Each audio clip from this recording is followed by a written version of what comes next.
Bienvenue dans un nouvel épisode des podcasts de l'horreur. Aujourd'hui, nous plongeons dans une histoire qui a ébranlé le comté de King, Washington, dans les années 1980 et 1990, celle de Gary Ridgway, plus connu sous le nom du tueur de Green River. Ridgway, avec ses 71 aveux et ses 49 condamnations, a marqué l'une des chasses à l'homme les plus longues et les plus ardues de l'histoire criminelle américaine, laissant une empreinte indélébile de terreur et de mystère. Les crimes débutent en 1982, avec la découverte des corps de jeunes femmes dans ou près de la rivière Green, au sud de Seattle. Ridgway ciblait principalement des fugueuses ou des travailleuses du sexe, les considérant comme des proies faciles. Son modus operandi, l'étranglement suivi d'une mise en scène des corps, révélait une fascination morbide non seulement pour le meurtre, mais aussi pour les actes de nécrophilie. Une task force fut rapidement constituée, mais Ridgway, un employé de peinture apparemment banal, restait insaisissable. Les victimes, souvent marginalisées par la société, rendaient l'enquête d'autant plus complexe.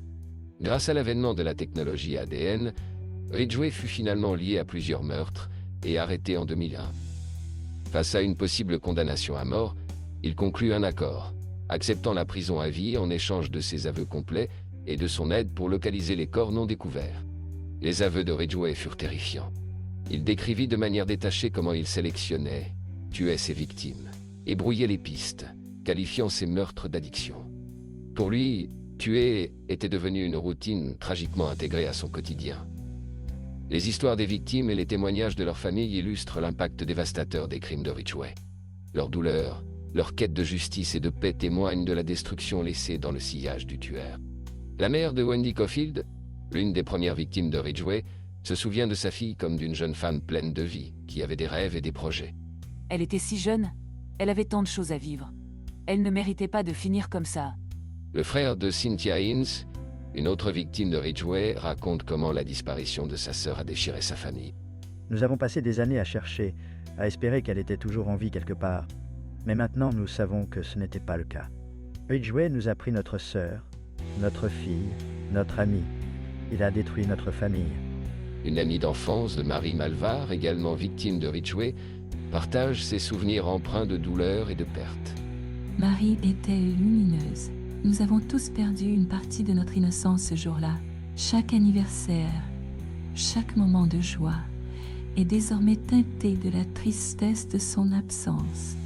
L'affaire Ridgway a transformé les méthodes d'enquête criminelle, en soulignant l'importance de la science forensique. Elle pose également des questions profondes sur la nature du mal et sur les capacités d'un individu à mener une double vie, révélant les failles d'une société où de tels prédateurs peuvent opérer. L'histoire de Gary Ridgway rappelle la capacité humaine à l'inhumanité et souligne la résilience des familles des victimes. Dans cet épisode, nous avons exploré les ténèbres de l'âme humaine et réfléchi à la société et à ses démons.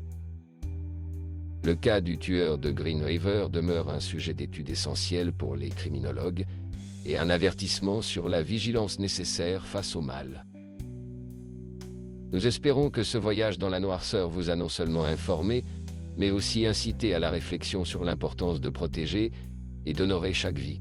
Rejoignez-nous pour d'autres explorations des mystères les plus sombres de l'humanité, dans les podcasts de l'horreur.